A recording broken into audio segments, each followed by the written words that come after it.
Alam nyo, sa likod ng bawat madugong labanan para sa kalayaan, mayroong isang digmaang hindi natin madalas nakikita. Isang digmaang isinagawa sa dilim.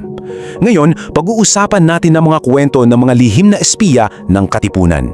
Paano nga no? Isipin nyo, kasi habang ang lahap ay nakatutok sa mga baril at bolo, may isang sandata palang ginamit na mas matalas at masasabi nating mas mapanganib pa, at yon ay ang informasyon. At ang mga humawak ng sandatang ito, sila, yung tinatawag na anino. Sila ang mga espiya, ang mga mata at tangi ng Katipunan. Isipin nyo, kumikilos sila sa mismong teritoryo ng kalaban nang hindi man lang namamalayan. Okay, so pasukin na natin ang mundo nila. Itong mga anino na to, sila yung bumuo ng, kumbaga, intelligence network ng revolusyon. Isang network na naging susi sa mga pinakamalalaking tagumpay ng ating mga bayani. At ito, tingnan nyo to, ang galing. Yung mga sandata nila, hindi to gawa sa bakal.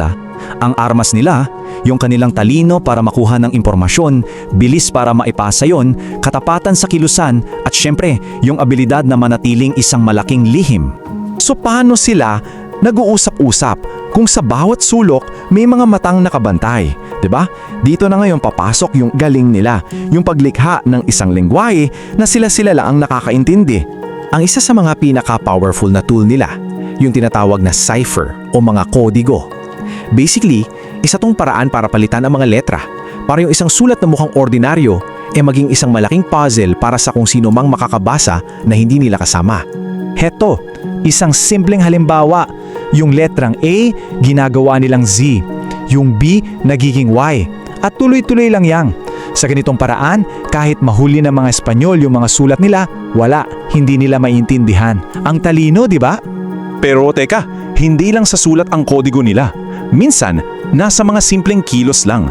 Halimbawa, yung bilang ng katok sa pinto, o yung partikular na ayos ng panyo mo, o kahit isang maliit na senyas lang sa gitna ng mataong palengke.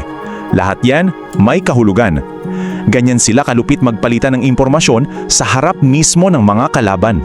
At eto na, papunta na tayo sa isa sa mga pinaka-crucial ng parte ng network nila, ang mga babaeng espiya. Sila yung mga taong hinding-hindi mo aakalain na may kakayahang gawin ang mga bagay na to. Anong pinakamalaking advantage nila?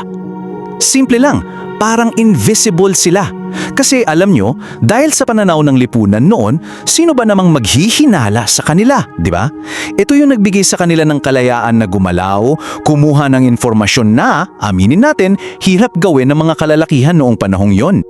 At para hindi lang to abstract na konsepto, bigyan natin ng pangalan at muka. Pag-usapan natin si Patrocinio Gamboa. Grabe, yung kwento niya parang pampelikula talaga. Isipin nyo, ang bigat ng misyon niya. Dalhin ang sagradong watawat ng Pilipinas at ihatid ito sa mga revolusyonaryo habang dumadaan sa mga checkpoint na sandamakmak ang bantay na Espanyol. Grabe yung pressure, di ba? So paano niya ginawa? Simple pero napakatalino.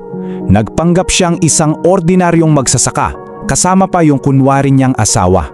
Tapos yung watawat, itinago niya lang sa ilalim ng mga damo sa isang kariton. Dahil sa tingin sa kanya, isa lang siyang simpleng babae, nakalusot siya. Dito mo talaga makikita yung galing at tapang nila. Pero syempre, sa bawat kwento ng tagumpay at katapangan, laging may anino ng panganib. At sa mundo ng pag-iispiya, alam nyo, ang pinakamalaking banta ay yung pagkakanulo mula mismo sa loob ng samahan. So anong nangyari? Paano sila nabuking? Lahat nagsimula sa isang simpleng alitan lang ng dalawang miyembro. At yung alitang iyon, nauwi sa pagkukumpisal sa isang pare. At yun na, doon na nagsimula ang pagbagsak. Dahil doon, lahat ng lihim nila nabunyag. Ang lesson dito, kahit gaano kaganda ang sistema mo, isang pagkakamali lang mula sa loob, pwedeng gumuho ang lahat. Kaya ito yung nag-iiwan sa atin ng tanong tungkol sa pamana nila.